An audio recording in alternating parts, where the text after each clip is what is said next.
President Obama in Cincinnati today has no plans to back off his attacks on Mitt Romney's business record and his tax policies. Jen Psaki is the traveling press secretary for the Obama campaign and the former White House deputy communications director, and joins us from Cincinnati. Hey, Jen, great to see you. Did you get any of that Cincinnati chili? We already had chili. We have not yet had Grater's ice cream, but hopefully next trip to Cincinnati we'll have some of that too. We love to eat in Cincinnati. Now, there you are in Ohio. Nothing could be more important than Ohio.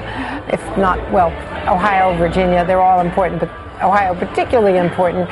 And Mitt Romney, again today, pushing his complaint, his argument that the president and the White House have been guilty of crony capitalism. Let me play a little bit of that for you. This is a tough time for the people of America.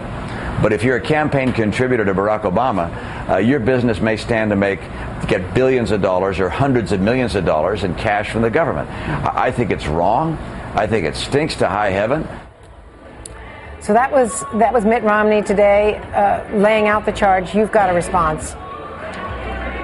Well, Andrea, Mitt Romney, President Obama, I should say, has really set a bar of transparency that Mitt Romney has not come close to meeting.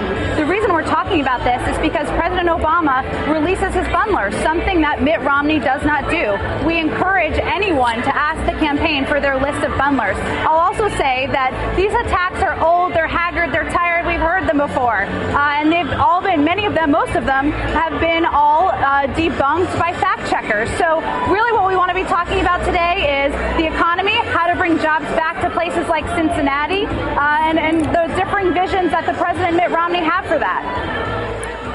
Business Week did an assessment of the campaign advertising to date.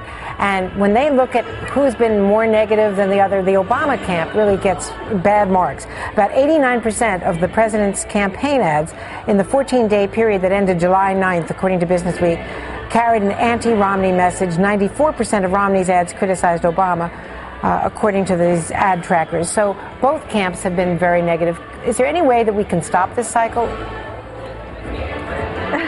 Well, it is a political campaign, but I will say, I bet you guys will be taking a little bit of the president's event today. What the president will be talking about here in Cincinnati is a very positive vision for what he wants to do for the country. That means health care, it means giving kids an opportunity to go to college, it means really fighting to keep jobs in the United States and fighting against outsourcing, and that's what he's been doing at these events, and because we know those are the issues that people care about in places like Ohio and Virginia, where we were at the end of last week.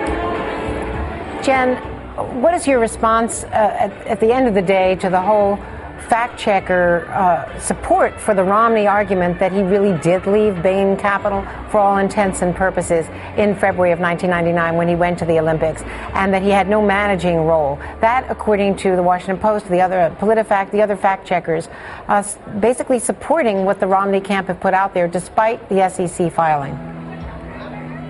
Well, Andrea, as we all know, Mitt Romney did a round of interviews on Friday where more questions were raised than answered. And over the weekend, there were a series of new reports, some from the Boston Globe, from Bloomberg News, from the Huffington Post, that raised additional questions. So what we know is there are still a lot of questions. And we can solve this by having Mitt Romney release his tax returns, something that Haley Barbour and Bill Kristol have called for this weekend, and even releasing the minutes of the Bain meetings. It's all the ball's in his court. So we look forward to reviewing that. Jen Psaki in Cincinnati, thanks so much. Thanks for joining us today from the campaign trail. My pleasure.